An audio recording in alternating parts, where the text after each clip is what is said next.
All right, welcome everybody to the Truth and Democracy's first meeting after the election. Let me let some more people in here. So what I'm going to do today is I'm just going to allow everybody to sort of express their views about why we lost and what to do about it. What I would like people to do is to talk about one, why they think we lost, two, what we need to do, and then three, you can make comments on what other people have said. I'd rather have you explain why you think they lost and we lost and what you think we need to do, rather than have people criticizing what other people are saying, although you're free to do that, because some of the things might be controversial. Before I do that, though, I want to talk about the Truth and Democracy. We're building the movement to save democracy, and we're doing it by doing some counter propaganda. So our first discussion is today discussing why we lost and what the problem is. So, and what we're going to do with it. Joe, I have a girlfriend. I find that a lot of women who are older than me are attractive. This woman's older than me, Native American, Black Native American woman. Her son's gay, Black, friends are all Black. I also hang out, I work with drug addicts. I also have friends who are drug addicts. I know these people who are gangbangers, who are doing meth. All Trump supporters, all of them. Black, Hispanic, all Trump supporters. So this is a demographic we're losing. And I think the reason we're losing, one, we're not speaking to them because, like I said, they're the reality TV folks, right? We're not speaking to them. And I'd say we're speaking to them. We're not necessarily speaking with them. yeah, and they have these prejudices too. I mean, geez, they're anti-transgender. These, just because they're Black, just because they're Hispanic, doesn't mean they're liberal. Doesn't mean they're socially liberal. Thank you, Joe. Samuel, you want to turn on your camera if you can? If not, that's okay. I'll It's add you. better, Joby, without, because you might not hear me as well. I have a slow internet. Okay, Samuel. I could turn it on for seconds. You know how people know how I look. Okay, good. But anyway, the situation is there are three situations. First of all, the media. If Hubble's, and Jessica Craven's and Rosenberg's, the hopium were better known than NBC and Fox and all that stuff. It just part of it's the media problem. The other, and I contribute to Free Press, and they're trying to work on that. The other is that all around the world is an anti-incumbency problem. And the third is that the Harris and Biden supported the genocide in Gaza. So those are the three main problems. But the worst case scenario under Trump is what is bothering me the most. Two Zooms are already muted me, and I have to see the try tomorrow, hopefully, speak with a social worker at Kaiser about my problems. I also wonder whether people in the autism spectrum are more pessimistic than most, more cynical than most about our current situation. So the situation there is I fear a famine because we don't have the information of what's going to happen after the people who grow our food are deported. That's up to 30 to 50% of the people who grow our food, and food will be scarce. There may be a famine, there may be just enough food to avoid a famine, but it'd be corporate food, pretty awful food, and without knowing who's going to replace those growers.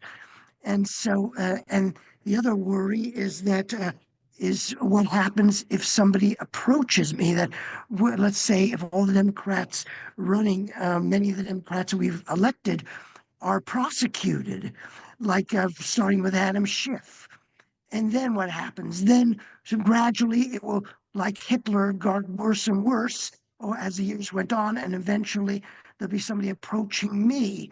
Then what do I say to that person? Do I tell them I took community emergency response training and at least I could help with that? Do I play them a quiet tune to calm them down? Or they won't listen to me. All they want to do is torture millions and millions of people. About a third of our population want to be imprisoned and tortured. Now, I'm luckily not muted, but that's the way I feel about the future. Thank you, Samuel. Thank you so much for participating and contributing. And maybe we should be concerned about who's going to provide our food for By us. the way, I don't want to frighten you. I have to tell you something. Think of the rhythm of the present. Think of a nice, beautiful melody and turn on like Chopin mazurkas or some other melody you find most beautiful in the next few minutes so you don't worry, you won't be so frightened. All right. Thank you, Samuel. All right, Tom, go ahead and unmute and I'll add you here. All right, can people hear me? Yes, yes, I can hear you. Okay. There's a lot of talk about resisting Trump, okay? And I think we should shift the emphasis. Instead of trying to resist Trump, our emphasis should be supporting better solutions to the real problems which the Republicans are trying to solve. I think we should harp on the cost of living problem. That's what cost us the election. Absolutely. The pugs are especially vulnerable in this area because the deportation program and China tariffs are crazy, and they will drive the cost of living through the ceiling. The cost of living is what cost us the election.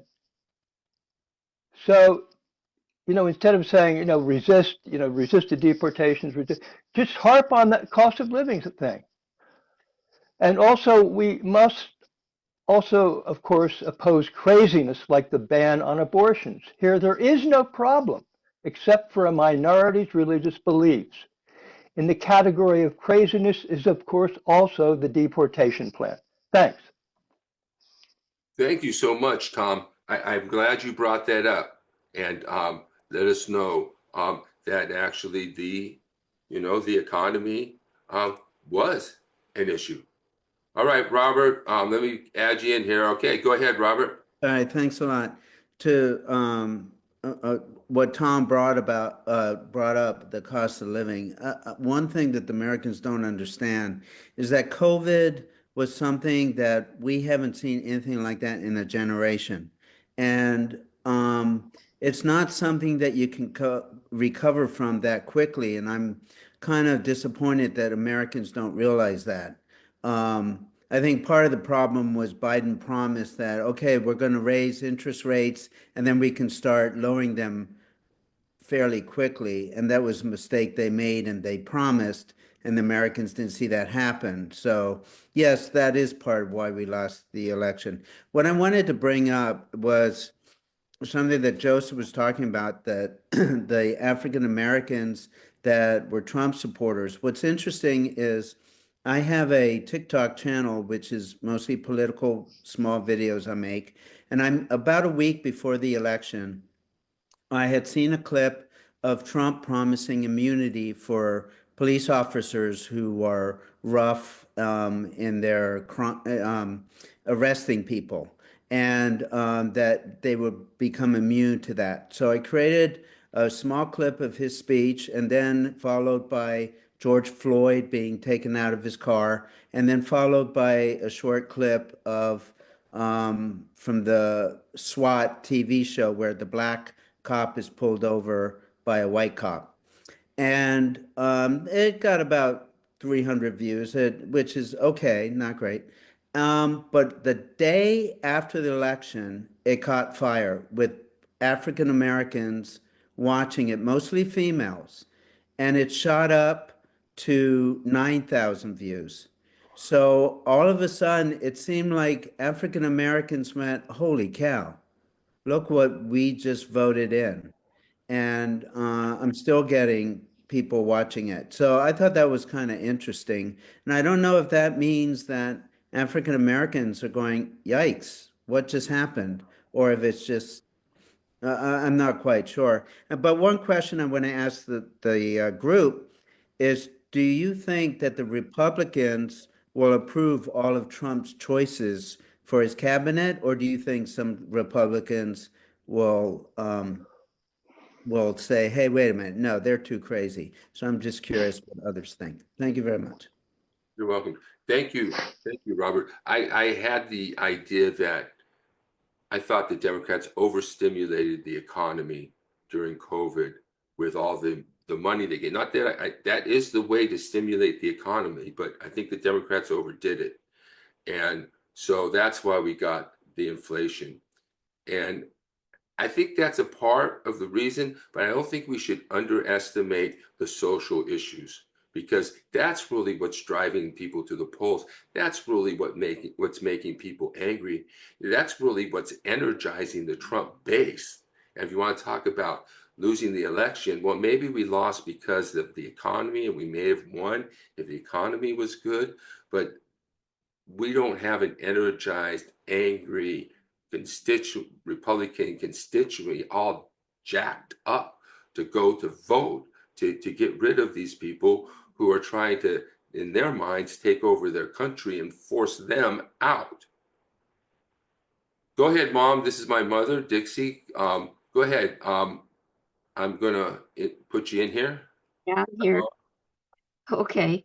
I must say that I'm a Christian who, from the very beginning, when Trump came on the scene, I realized I didn't want a person with that kind of character as president. And so, as a Christian, I have always been against him. I haven't listened to him or anything like that.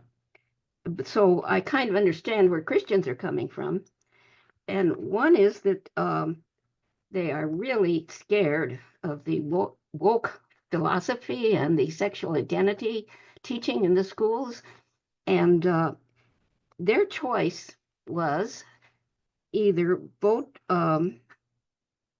for Trump and they can get rid of it, or not. And if they didn't vote for Trump, then they're stuck with this extreme, what they feel is extreme policy regarding these social issues forever, because this is the only time they've ever had power. At least to get some things done that they want, like get the justices vote appointed and other things. So they have some chance of they have some power. So the evangelicals are power hungry like everybody else.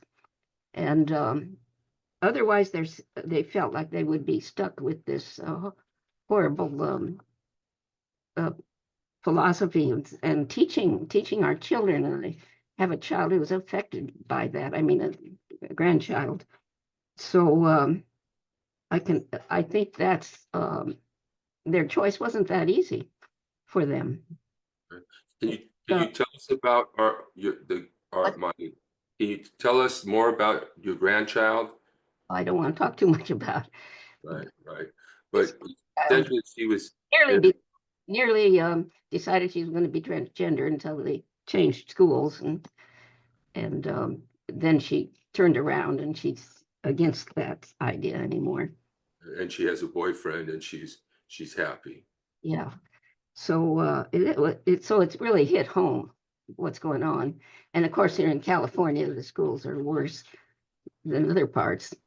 So everybody was having to sexually identify their sexual identity in grade school, and that's ridiculous. I mean, why even put that in their minds at that stage? So I understand where they were coming from. They should have, though, still not allowed themselves to vote for this criminal. Another thing I'd like to bring up is that the justice system is ridiculously slow. If they had just moved ahead on those cases, we wouldn't even have let him run. So they just let it drag on. And now they're having to dump everything, which is a terrible thing. It's a travesty of justice to let him get by with all of this that he did and not have any consequences. And they've canceled all the charges they made against him. And that shouldn't be so because he disobeyed the law in a lot of ways. So that's really a shame. We brought this on ourselves by letting that justice system drag on forever. It could have been dealt with much, much faster. So we're stuck now. And so, Joseph, if you think we let the American people see what horrible situation Trump can cause, we're in there now. So they're going to find out. I don't know when they'll recognize the truth about what they've done, but we're stuck. We've got this man appointing ridiculous cabinet appointees, and most of them will probably get through. Maybe even this Pete Hedge, whatever his name is. And so let me see if there's anything else. Yeah, so that's the main thing. I think we brought this up ourselves. Yes. Yeah, I think we have too. It is a good example of how being a Christian is not something that's going to force you into conservatism. Christianity is actually the foundation of liberalism came from Christianity. Liberal grew the idea of the individual and the equality of souls and the individual's ability to make moral decisions. And the nation state all grew out of Christianity. So there's a plenty of room, and I did try to do something in that area. But thank you, Mom, for that. Let's see. Let's go ahead and bring in Tom again. I just want to say that until about 2 years ago, I was a Trump supporter. And so I made a point of talking to Trump because I did a lot of phone banking for Harris. How many people did phone calling for Harris? Here. Okay. So, so I spent about 4 hours every day, either actually doing phone calls or doing research to back up the phone calls, support the phone calls. And what I talked to a lot of Trump people, and with very, very few exceptions, their standpoint was once Biden took office, the cost of living soared. That was it. That was the deal for them. That was the deal for them, and that was a measure of Trump's competence measured against the Democrats. Okay, so I just want to add that's what I found talking to Trumpers. I have a number of Trumpers, a very close friend who's a Trump supporter. That's his thing. That and dismantling a strong central government. That's the secondary thing, but it was very secondary. Business of that the gays and the blacks are taking over. I didn't hear. I never heard that. Of course, people are ashamed to admit that stuff, so that's the thing you have to keep in mind. But okay, I just wanted to add that. Thank you. I heard things like Kamala hasn't done anything, and so we were definitely at a disadvantage having to have change candidates at the last minute. Thank you, Tom. Okay, Kathy, it's your turn now. Let me pull you in here. There you are. Yeah, well, I'm really discouraged by the Democrats all around. I'm voting for specific people and donating to those.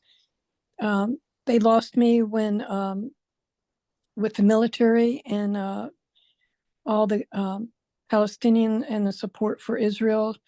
Biden lost me, and Harris followed suit. And I'm very careful about who I vote for now. So the Democrats are not somebody I favor. Certainly not Republicans, but certainly very careful now.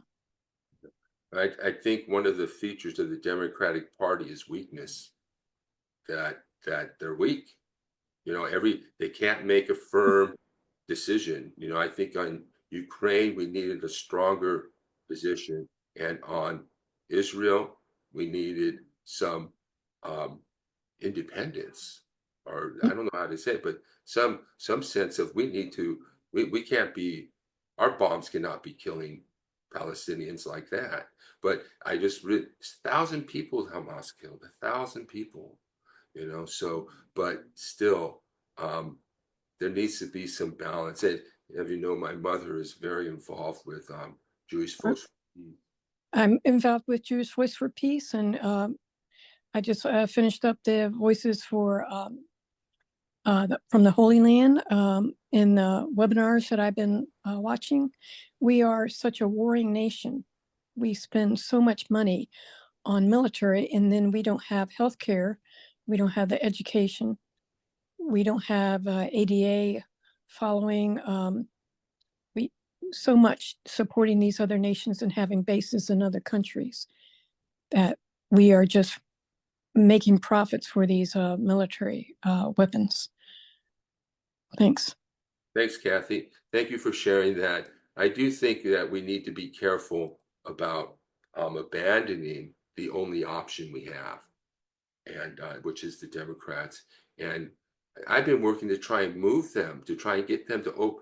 But this is why I'm doing this, because they don't listen. They just won't listen to us.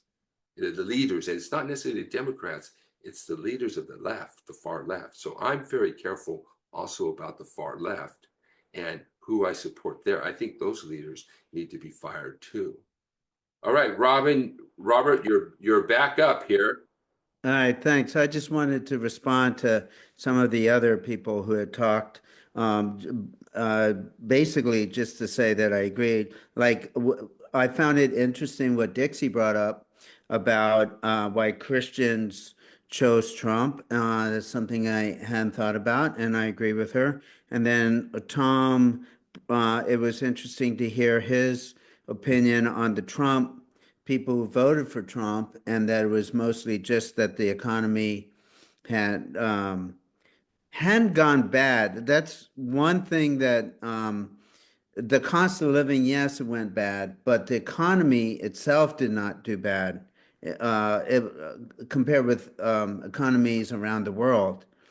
And I agree with Kathy about Gaza. And one of the frustrating things for me was Netanyahu is basically the Trump of the Middle East. And what the heck? He was obviously anti-Biden. And what the heck was Biden doing when he had the power to say, hey, all this damage you're doing, I'm going to hold back on weapons? And he did it once, and it lasted like 2 or 3 days, and then he started sending him all these weapons again. So that to me was, I think that ruined Biden's legacy. And I don't understand at all. And if someone can explain to me what the heck was Biden thinking? That's it. Thanks. All right, thank you, Robert. All right, I don't know what Biden was thinking when he did that. All right, Denise, I'm adding you here. Go ahead. On a previous commenter regarding Israel and what's going on over there with people dying and not supporting the Democrats, the United States has always been a supporter of Israel no matter what, and that goes back to the 40s, and that's not going to change. And as far as Kamala not separating herself from Biden, she can't do that right now because she's running as his VP. She could change her stance when she becomes president, but she has to support Biden while she's VP.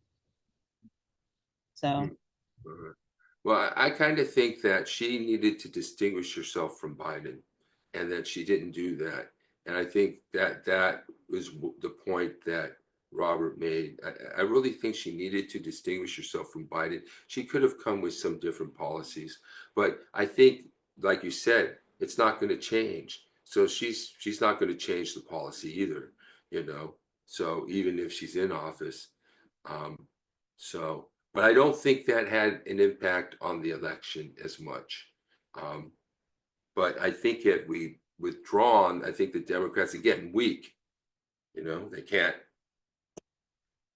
They can't take a strong position because they're afraid of losing the vote, and they might. And that's the thing with the Democrats. They're trying to win votes, but I think we're getting push off onto a whole bunch of side issues that are costing us votes. But thank you, Denise. I think you're right about that. All right. Mom, you're up again here. Oh, you're muted, Mom. You're muted. I'm trying to unmute, hitting the wrong button. Okay. Regarding Gaza, we blame Biden, but you know, Trump's not going to be any better. It's going to be worse because he's fully pro-Israel. But I just don't understand. This has been the policy, as Denise says, for all our history to support Israel. And I don't know if it's because we are a settler, a colonial country ourselves, the way we came in and eliminated the Indians.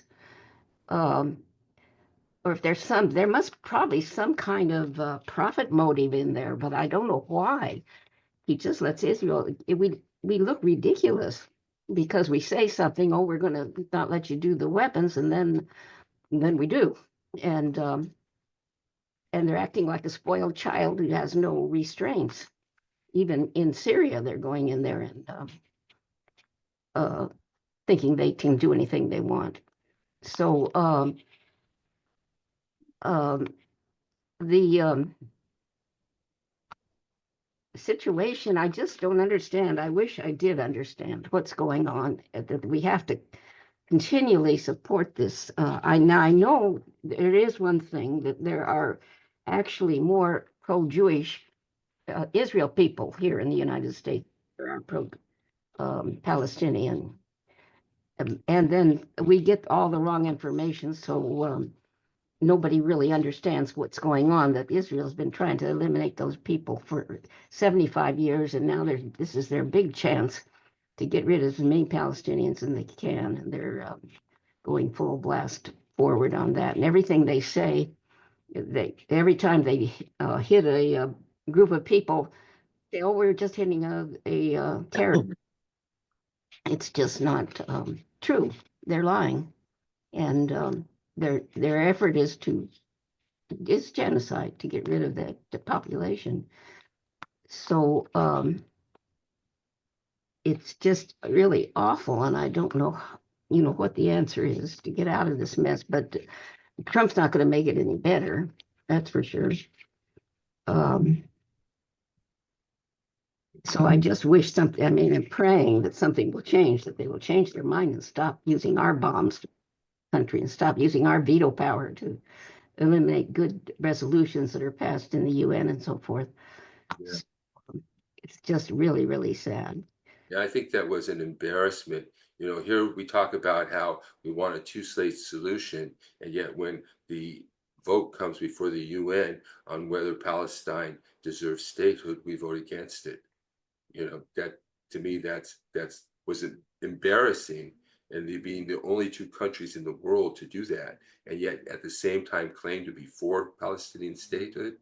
We gotta consider what we're doing. Thank you, Mom. Yeah, it really is terrible what's going on. Thank you, Mom.